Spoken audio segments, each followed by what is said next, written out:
Hello, great people. Again, the Tinubu administration has increased the price of petroleum products and Nigerians are groaning in great hardship.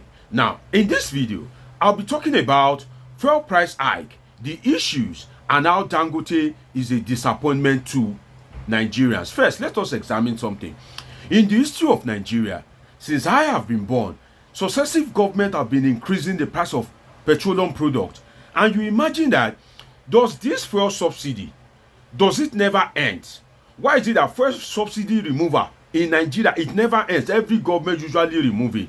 But then, that every government is removing it is not an issue. The main issue here is that since May 2023, May 29, till date, which is just less than a year, 6 months, the Tinubu government has increased the price of petroleum products by over 430%. Yes, you heard me right.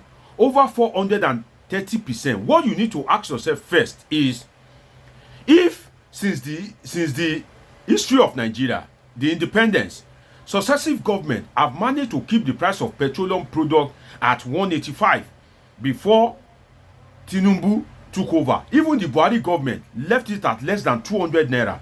You want to ask yourself that, how has past government, how have they been doing it for them to keep the price of petroleum products at less than 200 naira? Why the Tinubu government within a year 3 months, well, within a year 6 months, has increased the price of petroleum products by over 430%. What that means is that Tinubu has increased the price of petroleum products more than the total amount that past president, past head of state have ever sold petrol in Nigeria. Because if you look at 185, compare it to over 1,000 naira, you see that Tinubu government has increased it, the price of petrol, by over 430%. You ask yourself, why?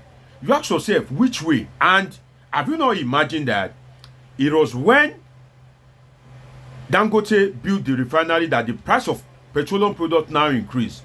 You know that the usual clamor, what Dangote used to gain the sympathy of Nigerians, is the belief that, oh, allow Dangote refinery to work, let Nigeria have its own refinery, then the price of petroleum product will come down. But what have we seen? The price of petroleum product, as instead of it to come down, has skyrocketed immensely. And you ask yourself, why? I'll give you an answer. The first thing is, I told people that are rejoicing about Dangote refinery that nothing will change because Dangote is a capitalist. Dangote is a businessman. Dangote is not a philanthropist. What your government have failed to do for you, you think Dangote will now come and do it? No. If you look at the history of Dangote, Dangote is a businessman. He likes to expand. There was a time he was trying to buy, I think, Arsenal Football Club. He has expanded his business to other smaller African countries. Cement business, spaghetti business, sugar business, salt business. He has expanded. And he's somebody that when government is trying to regulate, which is the purpose of government, he will come out crying foul. So that was why when Dangote was saying government is not cooperating, I said this man is only after his own personal interest. You don't believe me? Let me buttress my point. Segun Showunmi, the chieftain of the PDP, People's Democratic Party, said it on Channels TV that he was at a symposium in the United States recently, just very recently. And Dangote was one of the guest speakers. That Dangote said at that symposium that this is the time, the best time for Nigeria to further remove subsidy. No, to remove subsidy. And Segun Showunmi thought that, what is this man saying? Fuel is selling for 800 and something naira in Nigeria currently from 185 naira. And you are still saying that government should remove subsidy. Government is subsidizing it because of government needs dollar.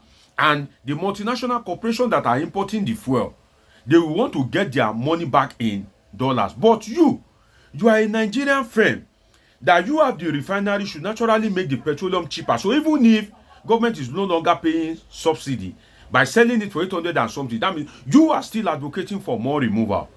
And your guess is as good as mine. Dangote is a capitalist, is a monopolist, is ready to spend millions of dollars for him to kind of like get his desires done. I'm not saying that is the case, but then if Dangote spends millions of dollars to get his desire done, he will reap much more, much more over time. So, for instance, why is Dangote not advocating against the further increments in fuel subsidy? Another problem, why the price of petroleum will keep increasing, and this is one of the major issues, is because Nigeria wants to earn. Dangote wants to earn. You heard me right. Let me explain. Nigeria operates a monoproduct economy dependent on oil. Most of our money is being earned from oil. That is the major resources that we have been focusing on since independence. Now, if government is not earning from oil, how will they pay the military? How will they pay the police, the civil defense, the civil service? How will they create any amenities? How will they get money to steal? How? So you see that one of the problem is government, apart from the removal of subsidy, wants to earn, and Dangote also wants to earn. Don't forget that Buhari has signed some agreement whereby when he wanted to collect loan, he has said that Nigeria will be paying back with oil, and Nigeria has to keep paying back for those loans with oil. So that means that it's like your capacity, your running capacity is maybe 100 kilometers per hour. They now say you should come around 1,000 kilometers per hour. There will be problem because out of, for instance, we produce less than 2,000 barrels of oil per day. Out of that 2,000 barrels of oil, you have to release some to service the loan that Buhari had collected and use the oil in Niger Delta as collateral. Don't forget that the same nepotistic Buhari that will not appoint people from other ethnic group is now using the oil of other ethnic group, is now using it as a collateral for loan. And you ask yourself, where is the effect of this loan? You really can't find it much. But the truth is that government wants to keep earning from oil, and Dangote is also want to profit. So you see that the burden have been passed to Nigerians. If you remove that the oil that Buhari has used as collateral, if you remove the one that you want to be selling to Dangote in Naira, and government also wants to earn, so that means that the price of oil has to increase because Dangote has to make his own profit and government too has to make money.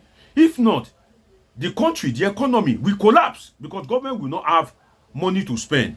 So for me, you will see that I think one of the major solutions is for government to be in charge of the whole chain of command.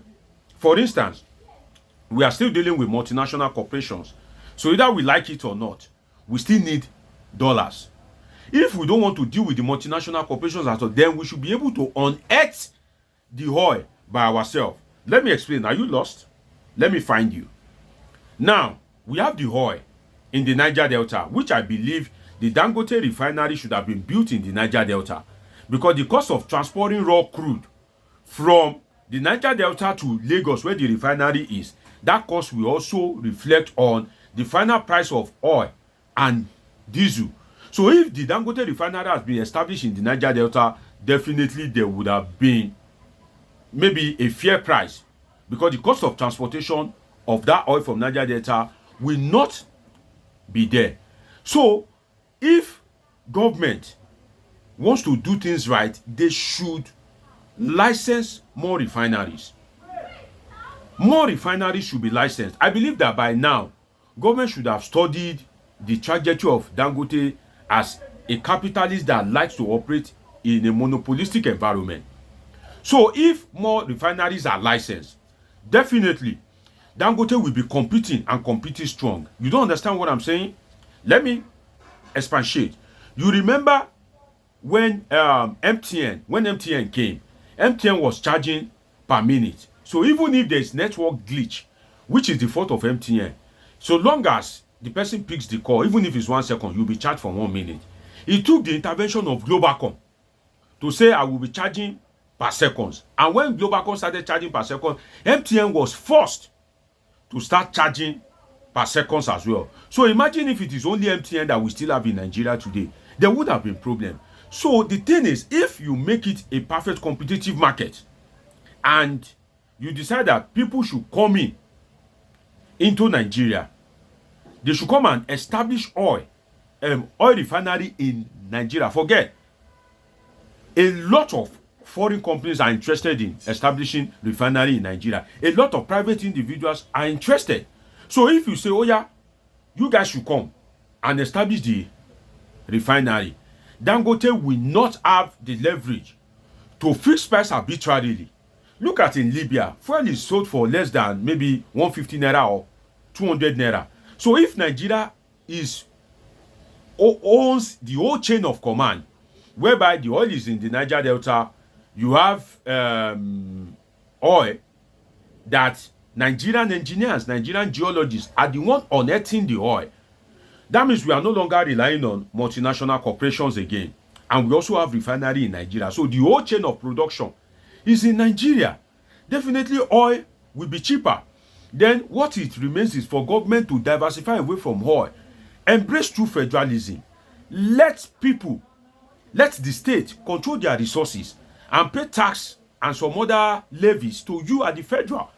Definitely when you are no longer earning only from oil and you have made the refinery, you have liberalized the oil refinery system in Nigeria and it's perfectly competitive, definitely the price of oil will come down. So long as Nigeria does not have a thinking government, Nigerians will continue to be bearing the pain and the hardship because the price of goods and services are about to skyrocket again. Already, there are reports that transporters have increased the price of transportation. Don't forget that Tinubu increased minimum wage from 30,000 to 70,000. Some people are yet to be getting that 70,000 because some states are yet to pay. Yet, the price of petrol has increased by over 430%. So you can imagine, what is stopping Nigerian government from buying the assets of Shell in Ogoniland?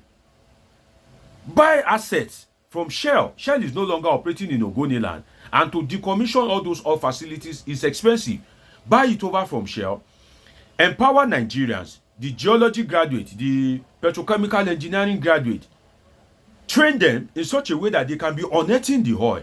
Once that is done, Nigeria is fully in control of the chain of command. License somebody, a firm like Saudi Aramco. I'm sure they will be interested in building a refinery in Nigeria. A lot of these companies, Dangote will now be operating in a perfect competitive market. I think that is the solution. Let foreign investors invest in refinery, but the local interest should be considered. The local interest should be considered. Again, the local interest should be considered in such a way that a percentage of Nigeria must be part of their workforce. Once this is done, there will be no problem. So I cannot imagine that the president will say during the campaign that Elofo Kombale Amadwale, which is go and relax. They are making first to scarce. They are holding the Naira. Don't worry, we will bring the price of petroleum down. Only for him to have increased it by over 430%. This has implication on the economy, the family, the security. But is government willing to change? No. Because from what we see, the government just wakes up and says, oh, it's like this hardship is not enough. Let's go and remove fuel subsidy again. Let's go and increase the price of fuel again. And this boils down on Nigerians to always hold the government accountable. By the way, where are the people that protested during the Jonathan regime? Where are the Occupy Nigeria? Where are the people that participated in that Occupy Nigerian protest? Why are they silent now? That's a story for another day. It's been an interesting time with you on this episode of Politics with Dr. Omoshola Deji. Yes, your friend. Dr. Deji is a political scientist with a PhD in political science. And on this channel, we analyze politics and happenings in the polity. Do well to subscribe to this channel. Do well to turn on the notification button. Do well to catch up with my past video. Till I see you again, of course, very soon. I'm not always far from you. I love you all sincerely.